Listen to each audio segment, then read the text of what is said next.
Muy buenas tardes, mis queridos estudiantes. ¿Cómo están ustedes? Hola, doutor, ¿qué tal? Buenas tardes, doutor. Buenas Bien, tardes. usted? Bien también, solo que todos estamos con el nuevo comunicado que sacó, bueno, la universidad. Vamos a ver después cómo hacemos, ¿sí? Muy bien. Vamos a ingresar al último módulo, porque si ustedes se dan cuenta, ya estamos casi en la parte de la recta final. Vamos a hablar sobre la virología médica, que es el cuarto módulo. Y la virología médica es una parte de la microbiología que se estudia, que está encargada de estudiar especialmente los virus que causan enfermedades al hombre. Es una ciencia que generalmente, si nosotros vemos en cuanto a los virus generalmente es un grupo bastante grande. Y como van a producir obviamente enfermedades al hombre, pueden causar enfermedades infecciosas, como por ejemplo la enfermedad del sarampión, que allá en Brasil conocemos como sarampo, varicela, que es acatapora, paperas, que es cachumba, y se dicen infecciosas porque una vez que ingresan, producen una viremia y empieza su fase de diseminación, causando generalmente muchas patologías, como el caso de la varicela, el exantema, también sarampión. Contagiosas, como por ejemplo la gripe común, el influenza virus H1N1, o también estamos nosotros viviendo en carne propia ahora esta pandemia del coronavirus, que está dentro también de las contagiosas. Así que tenemos que cuidarnos de alguna otra manera. Fatales son aquellos virus que pueden ingresar, especialmente como la rabia, y como ingresan a través de la mordedura de algún animal infectado.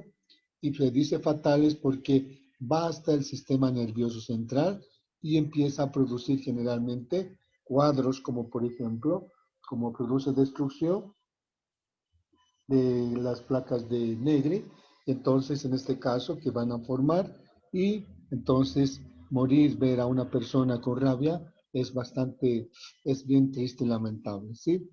Entonces congénitas como la rubeola, el sarampión y el herpes virus, por ejemplo, si hablamos de la rubeola, es aquella que generalmente cuando ingresa en una mujer gestante, entonces, ¿quién es el afectado? Afectado es el embrión. Finalmente, pues, se va a producir malformaciones congénitas. En el caso de la rubeola, sarampión y herpes virus. Y de alta mortalidad, como ha causado y causa generalmente el SIDA, síndrome de inmunodeficiencia adquirida. Porque si hablamos de SIDA, es la última fase de la enfermedad. Porque si hablamos del VIH, es el virus que realmente produce la inmunidad humana. En este caso el SIDA, el síndrome de la inmunodeficiencia adquirida. En este caso ya, en esta fase, es cuando se manifiestan las enfermedades oportunistas, porque ha habido realmente un descenso en cuanto a las defensas inmunológicas. Y cancerígenas, como el papovavirus, que es el papiloma, polioma, virus vacuolizante, esos virus que producen generalmente las verrugas comunes y las verrugas genitales. Dentro del papovavirus podríamos decir aquel virus que produce cáncer de cuello uterino. También en este grupo están los adenovirus, virus que están formados por ADN, virus que están formados por ARN, como los arenavirus. Por ejemplo, vamos a mostrar las propiedades generales en forma rápida. Por ejemplo, si hablamos de la rubeola, vamos a decir que la rubeola se caracteriza porque produce exantema, sus periodos de incubación de 18 días. ¿Cuáles son los grupos más complicados? Mujeres en etapa fértil. Por alguna razón, generalmente, o sea, se embarazan y si es que ingresa el virus, va a producir las malformaciones congénitas con la producción generalmente o la erupción especialmente de pápulas, especialmente a nivel del cuerpo. Las paperas, que conocemos también en Brasil como cachumba, se caracteriza porque ingresa también a través de las gotitas de saliva. Una vez que ingresa, entonces van a ubicar donde a nivel principalmente de las glándulas salivares. Van a empezar a obstruir el conducto de esteno y a consecuencia la hipertrofia, la inflamación y en este caso Como complicaciones se puede tener la ovaritis, la ofaritis, y en este caso también la orquiepididimitis, en el caso del varón, que son ya complicaciones que vamos a ver en el transcurso generalmente de las clases. Los herpes virus se llaman herpes virus porque son virus que ingresan y se establecen de por vida. Están formados por DNA. Tenemos el herpes labial, casi el 90% de la población tiene herpes labial, herpes genital, y luego generalmente en el caso del herpes genital que ingresa por contacto sexual. En cambio el herpes labial a través del beso, cuando se produce obviamente la erupción papulosa, papulopapular, especialmente a nivel del labio. Y también tenemos la varicela catapora, que cuando generalmente se reactiva va a llegar a formar el herpes zóster. Y es por esa causa, ¿por qué se llaman herpes virus? Se llaman herpes virus porque son virus que ingresan y se establecen de por vida. Por ejemplo, en el caso del herpes labial, ¿dónde se va a alojar cuando desaparece estas erupciones maculopapulosas? Generalmente va a estar en los ganglios trigéminos. En cambio, en el caso del herpes genital, en los ganglios sacrales lumbares, y en el caso de la varicela catapora, en los ganglios dorsales. También tenemos el citomegalovirus, que son virus que ingresan, y si es que por una mala suerte ingresa en una mujer gestante, que va a producir? Detiene el desarrollo de las células embrionarias y que va a producir, en muchos casos, las células citopáticas y a consecuencia muerte in útero. Luego tenemos el sarampión. Se caracteriza porque es causado por el morbillivirus. Es un virus que ingresa también por las gotitas de fluye, gotitas de saliva.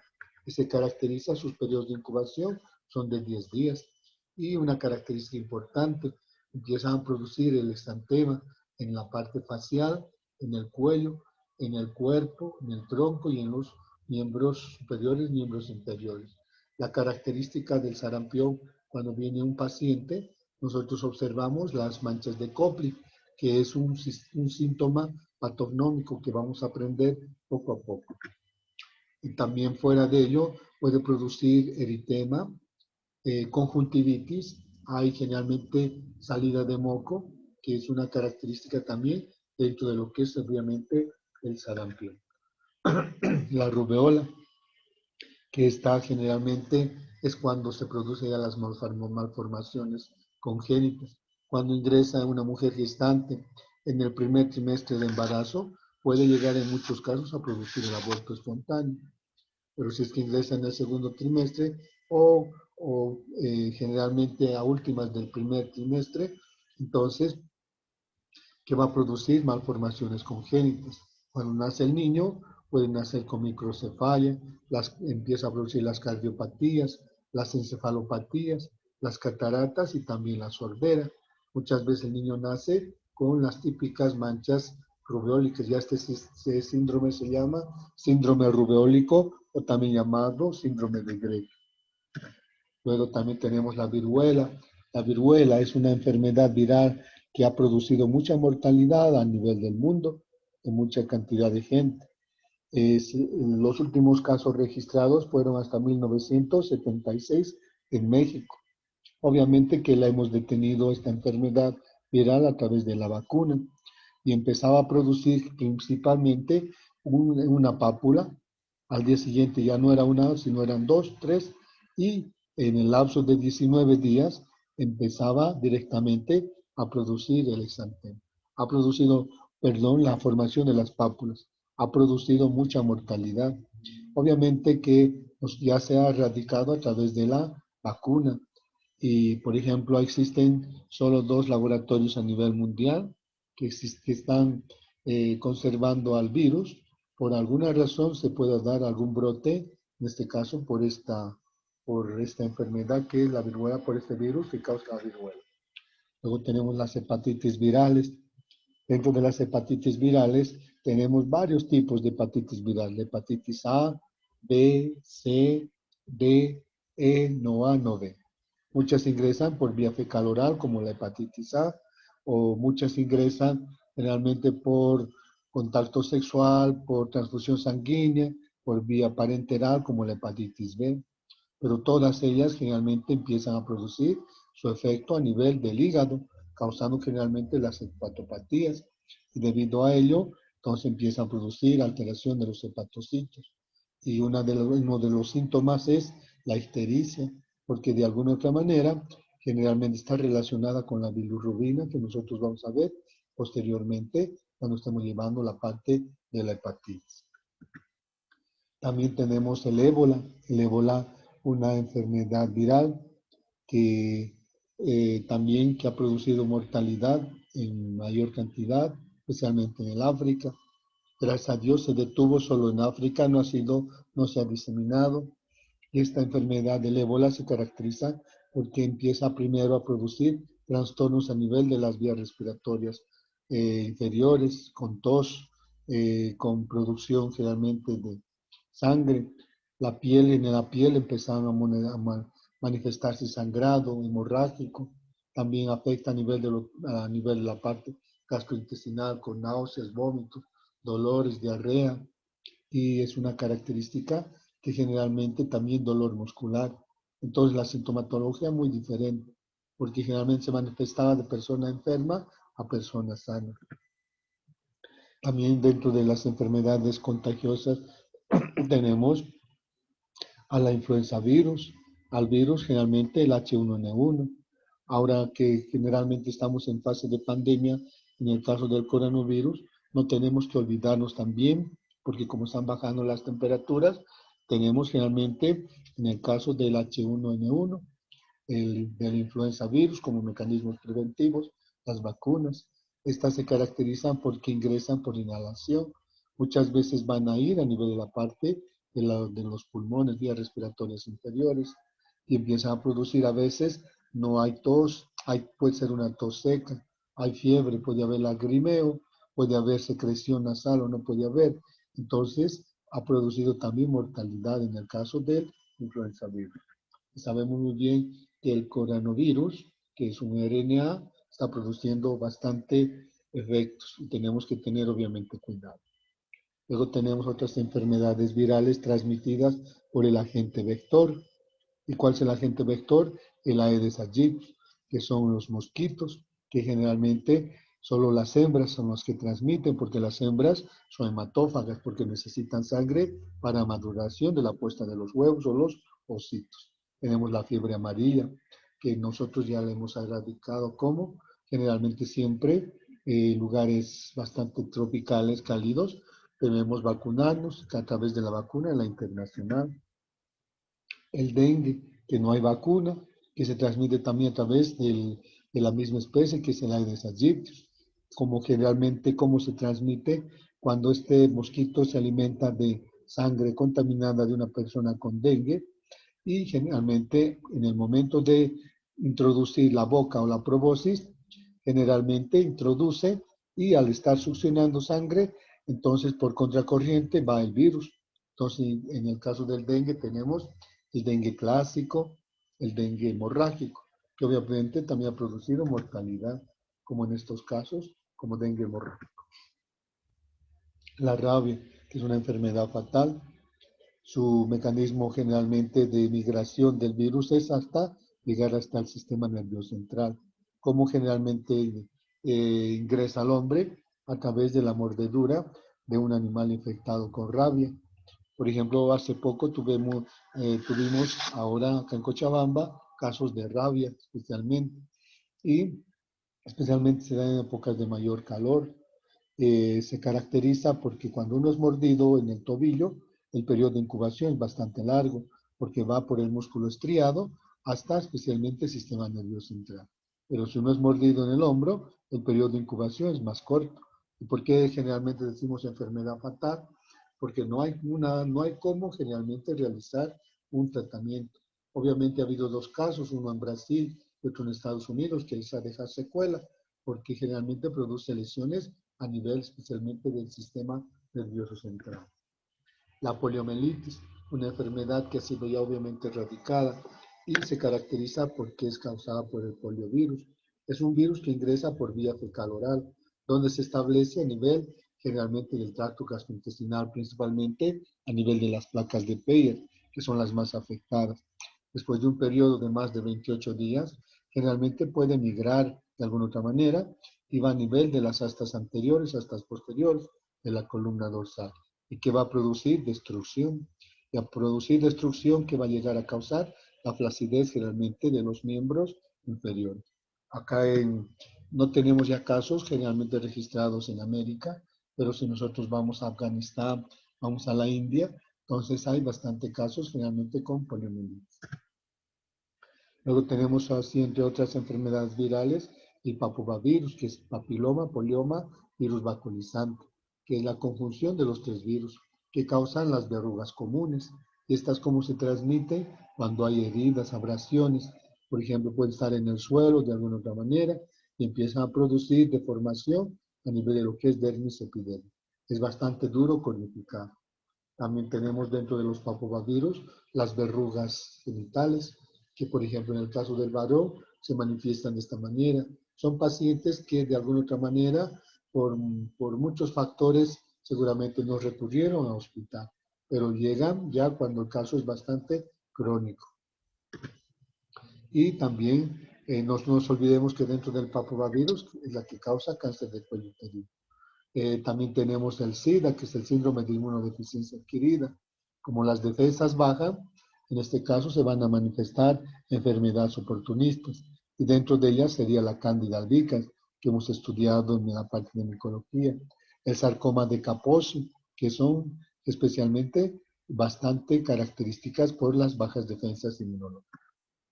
Propiedades generales de los virus. Los virus están formados por un ácido nucleico, que puede ser ADN o puede ser RNA. Nunca tienen los dos ácidos nucleicos, por eso son llamados virus. Y son microorganismos que están latentes, que están esperando la oportunidad para poder ingresar o generalmente utilizar a las células huésped para que se multipliquen. Presenta una cápside. Y si hablamos, por ejemplo, la cápside es esta parte, esta cápsula que envuelve obviamente al ácido nucleico, el capsómero. Y si hablamos, por ejemplo, en el caso del capsómero, serían estas estructuras de acá, que generalmente va a envolver a la cápsula. ¿A qué llamamos generalmente envoltura? Tienen una envoltura lipídica. Muchas veces la envoltura lipídica está por fuera o acá. ¿Cuál es la característica de la envoltura lipídica? Envuelve y protege obviamente también a nivel del virus. Si hablamos del núcleo cápside, es el ácido nucleico que está con la cápside. También estas protuberancias que ustedes ven son los antígenos superficiales, que serían las glicoproteínas, que son estas, gracias a estas se va a estimular y van a empezar a producir antígenos, perdón, esos son antígenos que van a empezar a estimular la formación de los anticuerpos. Vamos a llamar virus virión, aquella partícula viral que es completa, es la que está, es la célula infectante. Virus defectuoso, aquellos virus que no han completado su máxima maduración. Son obviamente inmaduros. En cuanto a la clasificación, nosotros podemos clasificar de acuerdo a su morfología. Los icosaedros más o menos tienen esta forma. Tienen la cápside, tienen el ácido nucleico, tienen la capa lipídica y tienen en este caso las glicoproteínas. Complejo sería, tienen la cabeza y la cola, más generalmente. ¿Por qué decimos complejo? Porque estos son como si fuera una nave espacial. Entonces se caracterizan principalmente porque estos tienen unos pies, unas púas donde se acentúan. Luego son filamentosos, como en este caso. En cuanto a las propiedades bioquímicas, el calor y la sequedad inactiva al virus. El alcohol no destruye al virus. El éter sí destruye la capa lipídica. En cuanto al genoma, están formados por ADN llamados como el herpes virus, los adenovirus, como el virus del SIDA y los adenovirus. Tienen propiedades antigénicas. ¿Por qué? De acuerdo a estas estructuras, empieza a estimular la producción de los anticuerpos. También tienen propiedades biológicas, porque los virus, una vez que ingresan, pueden llegar a causar efectos cancerígenos. En cuanto a la forma, tenemos la forma cúbica, la forma helicoidal y la forma compleja. Su medición puede ser a través del microscopio electrónico, porque son ultraestructuras microscópicas. Puede medirse también a través de la ultrafiltración y también a través de la ultrasedimentación. En cuanto a la composición, Están formados. ¿Cuál es el principio infeccioso del virus? El ácido nucleico. Está formado por ADN o por ARN. Tiene proteínas virales que pueden estar a nivel de la cápsula y se caracterizan, y también a nivel de las glicoproteínas. ¿Cuál es la función de estas proteínas virales que tienen los virus? En cuanto a su estructura, van a facilitar la transferencia genética, van a proteger y dar simetría porque están dando formación simetría, y también capacidad antigénica, forman las glicoproteínas. Los lípidos se encuentran en la parte externa y le dan la particularidad para que se adhieran. Las glucoproteínas, les decía, son estas protuberancias, que estos son antígenos que estimulan la producción de anticuerpos, porque actúan como antígenos virales. Cultivo. Generalmente, no se puede cultivar como en el caso de las bacterias, y generalmente siempre se va a cultivar en medios de cultivo vivos, por ejemplo, cultivos en huevos de pollos embrionados, generalmente de 8 o 12 días. ¿Y qué vamos a estudiar? Generalmente la infección de la célula infectada, donde van a empezar a formarse células citopáticas, donde se formarán los cuerpos de inclusión, y a través de ellos nosotros vamos a hacer la cuantificación por el método físico y biológico. Entonces, ¿para qué se utiliza el cultivo? Más que todo con fines, obviamente, de investigación. En cuanto a los agentes físico-químicos, el calor y el frío los inactivan. Las sales cloruro de magnesio y sulfato de magnesio más sulfato de sodio, entonces se utilizan para preparar las vacunas. Y también el formaldehído, que se utiliza para preparar vacunas. Estos pueden estar en un pH de 5 a 9. Los rayos ultravioleta, rayos infrarrojos los matan. El éter destruye al virus y los detergentes no producen ningún efecto al virus. En cuanto a la replicación viral, son varios pasos, pero nosotros los vamos a resumir en 3 pasos. Adherencia, síntesis y liberación. Adherencia, cuando el virus se acentúa en la célula huésped, perdiendo la envoltura, la cápsula. Luego introduce el material genético. ¿Para qué? Para que vaya a ser utilizado, vaya a utilizar, y con la utilización del ácido nucleico de la célula huésped pueda realizar la síntesis. Y una vez que se multiplica el virus, se rompe la célula huésped y son liberados. Esto vamos a ver. Fíjense, aquí tenemos el linfocito CD4. Este es el virus del VIH. Entonces está formado por un RNA, se acentúa y pierde la capa lipídica, se adhiere. Cuando pierde la capa lipídica, introduce el ácido, el ARN, y ese ARN va a empezar a producir una enzima, la transcriptasa inversa, reverse, para que se comporte como ADN. ¿Para qué? Para que empiece su fase de multiplicación a través de la ADN polimerasa, y a consecuencia se va a multiplicar el virus y es liberado para ir a infectar a otras células. Patógeno. Los virus pueden ingresar por inhalación, vías respiratorias, por ingestión, vías digestivas. Puede ingresar también a través de la picadura, como hemos visto en el caso, a nivel de la sangre, como en el caso de la fiebre amarilla, dengue, o por contacto sexual. ¿Qué se va a producir? La interacción de factores virales y del huésped, que van a producir la enfermedad. Por ejemplo, ¿cuáles son estas etapas? Son las siguientes. Hay una entrada, ingresa, como en el caso de la varicela o la catapora. Por ejemplo, hay una entrada y replicación primaria. Sus periodos de incubación de la varicela es de 14 a 21 días. Luego se va a propagar, se va a multiplicar. Empieza a producir la lesión celular. Es decir, a nivel de la parte facial de la piel, se empieza a manifestar las pápulas, en el cuerpo algunas, produce la enfermedad. El paciente entonces ha aprendido nuestras defensas, generalmente se recupera, especialmente antígeno anticuerpo. Una vez que se recupera, hay establecimiento del individuo. ¿Y dónde se alojan los virus? En los ganglios dorsales. Y si existe, por ejemplo, alguna alteración inmunológica, esos virus van a llegar a producir el herpes zóster. Tratamiento. Para su tratamiento es importante, se utilizan varios antivirales, como el aciclovir, que inhibe el virus herpes simple en caso de lesiones oculares. La ribavirina, que se activa contra virus que están formados por DNA y RNA, como el influenza virus, el sitial respiratorio, a nivel de las vías respiratorias. La vidaravina, contra los herpes simple o varicela zóster. La amantadina inhibe los virus de la influenza del tipo A. La hidroxuridina inhibe el DNA de la célula, causando la queratitis herpética, alterando queratitis herpética a nivel de la piel. La trifluoridina se utiliza siempre y cuando ha dado resistencia a la hidroxiuridina en queratitis herpética y herpes virus. Tenemos la nevirapina, que inhibe la transcriptasa inversa del virus del VIH. La sidotimidina también inhibe la replicación viral del VIH, bloqueando la síntesis del DNA proviral. El saquinavir inhibe la proteasa viral del VIH. La rimantadina, los virus de la influenza del tipo A. Y la metizazona inhibe la replicación viral de los postvirus. Si ustedes se dan cuenta, en este caso, hay pocos antivirales que en relación generalmente a los antibióticos. Luego también se producen los interferones. ¿Cuándo se producen los interferones? Son proteínas que sintetizan nuestro organismo frente a la invasión de una infección viral. ¿Y qué propiedades van a producir? Inhibe la replicación viral, inhibe el crecimiento de las células normales malignas, estimula la producción de las células fagocíticas y también va a actuar frente a respuestas inmunes. Dentro del interferón, ustedes han visto en inmunología, tenemos los alfa, los beta y los gamma.